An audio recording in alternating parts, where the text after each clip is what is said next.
Here's Deshaun Watson at the podium, literally minutes after it was announced that he would be suspended for 11 games.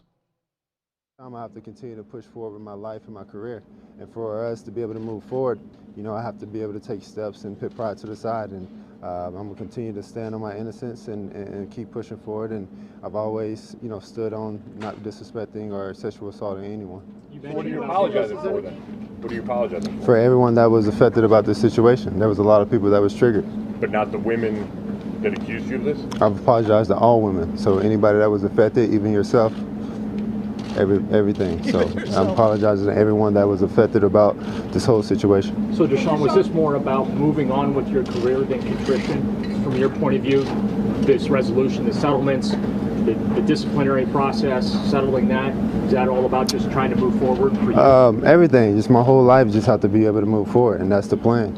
I have to be able to move forward with my career, move forward with my family, with my personal life, and everything. Deshaun, the last time in counseling that you have to go to, if you don't, feel like if you stand on your innocence the way that you do, what can you accomplish by the counseling and treatment? I have to grow as a person. I have to be able to communicate and talk with people. I have to continue to,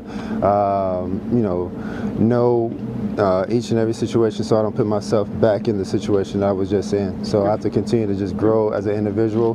My whole outlook of just myself as a football player, but also as an individual, as a human being. Did he not say to a man, I apologize to all women, including yourself? He said, I apologize to everyone who was triggered. It's funny. He just said, I've apologized to all women. Because in that statement, he said, anyone who has a problem with this or is triggered, I apologize to you. He said, I've apologized to all women. And you also, if you've been triggered by it, I apologize to you. But this is why I say there's no big difference in the amount of games. You can affect the franchises. But in what way have they changed Deshaun Watson? Not at all. Deshaun Watson, and look, we're taking him for what he's saying. Everyone out there can process through the information that's there. All the women, all the claims versus one guy's claim.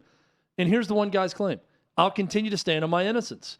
Just because, settlements and things like that happen doesn't mean that a person is guilty of anything. I feel like a person has an opportunity to stand on his innocence and prove that. We proved that from a legal side. And just going to continue to push forward as an individual and as a person. Then he was asked, do you hope to one day tell your side of the story to prove your innocence? He said, that's definitely the plan. That's definitely the goal. I feel like through the whole process, I've been trying to tell my side of the story, but a lot of people just didn't pay a lot of attention to it. Then why are you going to mandated counseling? Of course it's to get this over with and get the suspension out of the way. Also, he's been asked repeatedly, why 66 potentially different massage therapists, and he's not answered it. So where is he trying to tell his side of the story there? He hasn't. Because he's got a lawyer telling him not to talk. Right.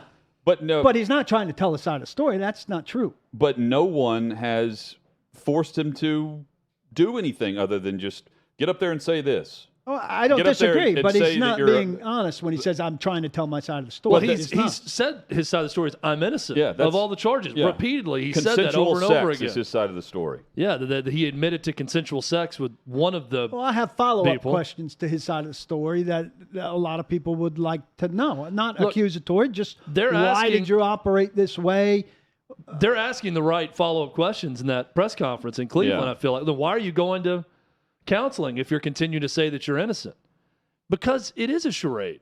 Well, he's going to counseling he's doing this. So the NFL wants to be able to say, Sue L. Robinson said one of the more troubling things was his lack of contrition for anything, that he was not owning up to any of it, right? Right. So what does the NFL put in this settlement?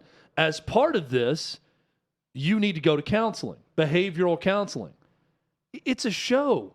Deshaun Watson's probably going to put on headphones and listen to music and sit on a couch the entire time. He doesn't believe he's done anything wrong. So he's not going to listen to counseling. Even his statement that the Browns released, once again, and I'm not mincing words here trying to confuse things, he's not admitting to really anything. And this is even a step more than the previous statement he released. He said, I'm grateful that the disciplinary process has ended and extremely appreciative of the tremendous support I've received throughout my short time with the Browns. I apologize once again for any pain this situation has caused. I take accountability for the decisions I made.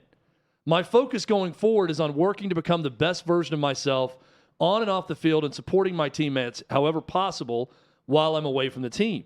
I'm excited about what the future holds for me in Cleveland. He's not saying anything and then goes on to claim his innocence again. So it's all about the NFL trying to get to a point where their business is fine. They get their big-time matchup against Houston. He doesn't miss the whole season. This goes away with a settlement, and they get to act like they're helping Deshaun Watson evolve. None of that's happening. None of that is actually happening.